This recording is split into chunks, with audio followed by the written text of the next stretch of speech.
I've had a lot of graphics cards and other computer parts, but mostly graphics cards on this channel and in my collection, as you can even see by the shelves behind me, or this Crossfire Vega system that you'll learn more about later.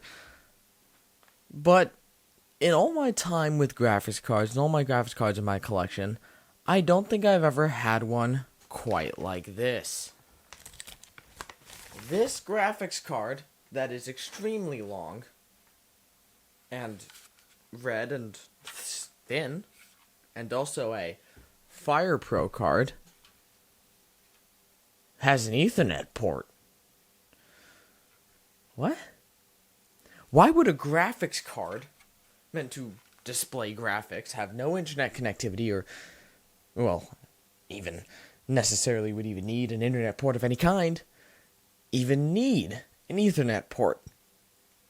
Well, we'll talk about that in a minute. Now we'll get to the part of the video called full disclosure. As I do in most of my videos, I tell the truth.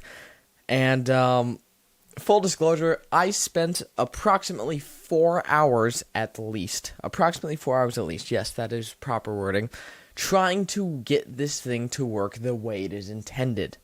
Now, the intended use of this graphics card, this is the AMD, Radeon Fire Pro. Fire Pro is their Quadro equivalent. NVIDIA's Quadro is their workstation, like professional workstation enterprise solution. This is AMD's version. This is the Fire Pro R5000. This, I believe, is the only card in the R series. And what it is meant for is remote connection to a computer. Basically, in a professional workspace, you could, use this as a graphics card, as it is, but you could also use the Ethernet port to connect it to your network, which is what it's meant for. It actually doesn't, you can't connect your computer to the internet through it, but using the Ethernet port, you connect it to the router or the switch of your network. It would be more like a network switch and server in a professional environment, and using specialized software that I actually can't even get access to on any of my computers. You can access and control your computer locally from another computer or anywhere from another computer. You can remote into your computer using this. Now, basically, all it is a graphics card with 2 gigabytes of GDDR5 VRAM with 2 mini display ports. Now, you're probably wondering, I hope we get to see some gaming performance or at least see it display. I don't have any monitor capable of accepting mini display port, nor do I have the adapter necessary. But good news, I have ordered it and it's arriving. I ordered it on Amazon and it is arriving tomorrow. Well, today actually when this video is posted, but Friday. So gaming performance, although 2 gigs of VRAM, and also it's this card, I don't expect much. It has one 6-pin PCIe power connector, which is plenty adequate for a card of this size. I do love these tiny cards. They're thin. This is how long is this compared to a Vega? It is longer. I didn't even think this was possible. This card is longer than my Vega 64. So that is amazing. But like I said, I saw this card. I looked up.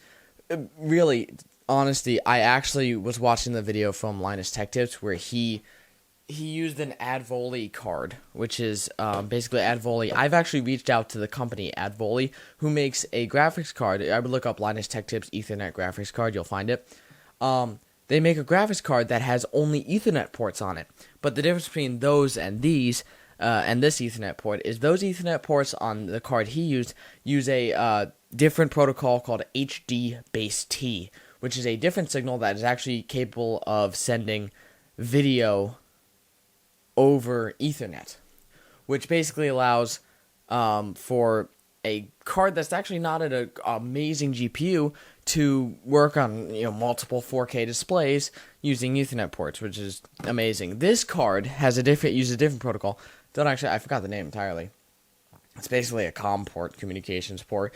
So this can't actually do video through it. I was disappointed to find that out. I only figured that out after I ordered it. I ordered it hastily, and I was like, oh, it's awesome, it's got an Ethernet port, but it still is awesome to have a graphics card, which I'm hoping I can get to like work as a regular graphics card that has a Ethernet port on it. Just because, why not? Eventually, I do hope.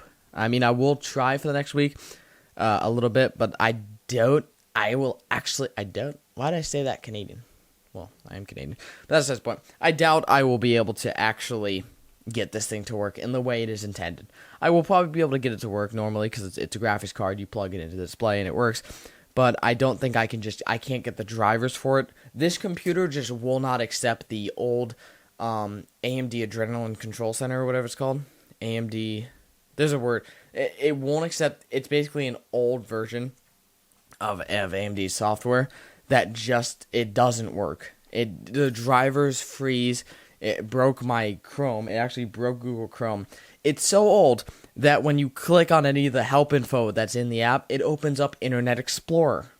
So that was awesome. So it's very hard to get support for this. And actually, another thing is that when this thing was made, so problem with this PC, this is a Ryzen 7 2700X. When this was, conceived and created, Ryzen didn't exist. So part of the problem could be that they listed compatibilities do only say, their old chips, Athlon, stuff like that, or not even Athlon, I don't know, whatever their old chips were, and then Intel Core, Intel Xeon, and Opteron. So it's Opteron, Intel Core, and Intel Xeon. That's what it says. I'm assuming probably Athlon works too. I do have a Core i7 7700K, much newer than this, but it says Core, so I will try it. My problem was that I didn't have power connectors for it in the PC, so I could use my 1080 Ti's graphics, and if I wanted to use this alone, I need these adapters, which is coming tomorrow. So we will get a second video just at least showing that it works for display, and then I'll either keep or resell it for more, hopefully, to make some money, because, making money is great. The only problem is it doesn't stand on its own like any other card, because it only has one of these, but that's fine. So I don't know what you guys think. I just thought it's cool. I bought this for the purpose of making a video and then trying to resell it, maybe make some money. If not, I kind of wanted a Fire Pro card. I think this is the perfect one to get. I still love this back. To me is beautiful. So I love red PCBs, and I love the length. It's so weird how it's such a thin card both ways, and it's just so long. But that's besides the point. So just want you to know, this card does exist. I still love that. Too many display ports and an Ethernet port on a graphics card. I never thought I'd say that or see that or even that would ever exist. Such a weird thing. But that's really it. Tell me what you guys think. If you want anything for me to do extra with this card besides testing gaming performance, which I can assure you will not be good. I mean, maybe it's for like a Counter-Strike PC, but that's it. Thank you guys so much for watching. If you have any suggestions for what I should do in the future or with this card, it doesn't even have to be about this card, please leave them in the comments below. Thank you guys so much for watching. I love you guys. I'll see you in the next one. Peace.